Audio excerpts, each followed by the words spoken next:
Waste व्हायला लागले किंवा खेळाकडे दुर्लक्ष व्हायला लागले, हे कुठंतरी आपण थांबवलं पाहिजे।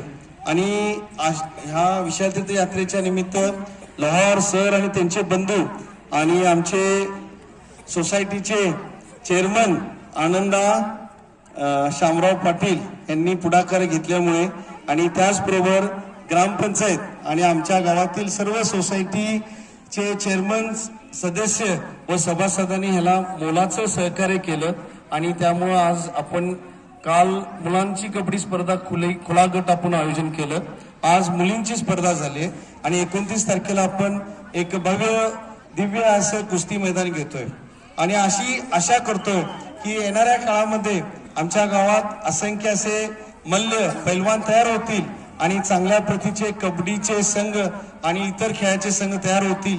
या छोट्याशा आशा आणि छोट्याशा होप्सनी आपण हा कार्यक्रम ऑर्गनाइज करायचा काय म्हटलं वेळ घेतलं होतं आणि आजचा हा दुसरा दिवस आहे आणि त्या कार्यक्रमाला आपल्यासारखे गुरुवर्य मार्गदर्शन करायला लाभले, त्याबद्दल मी संपूर्ण अयोध्या फाउंडेशन, माझे सहकारी आणि ग्रामपंचायत शिंगणापूर व सर्व ग्रामस्थांच्या वतीने आपले पुन्हा एकदा हार्दिक हार्दिक स्वागत करतो। धन्यवाद सर।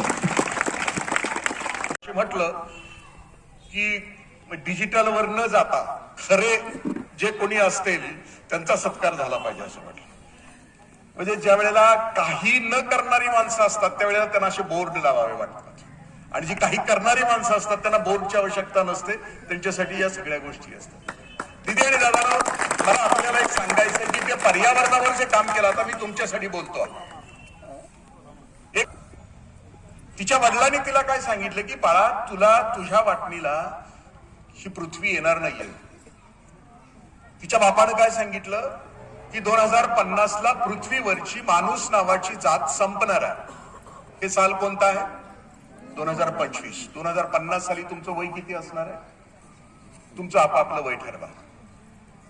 मग ते 2050 साली पृथ्वीवर माणूस नावाची जात संपणार आहे का संपणार आहे? आता मनापासून आहे का? ज्यांचा सत्कार केला ते किती अनमोल गोष्ट आहे। तो असं म्हणतो की 2050 साली पृथ्वीचं टेम्परेचर 55 डिग्री सेंटीग्रेड असणार।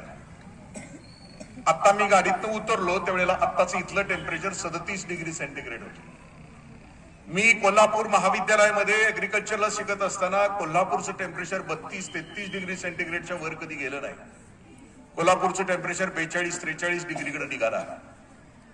मला यावर्षी दिल्लीचं टेम्परेचर 52 डिग्री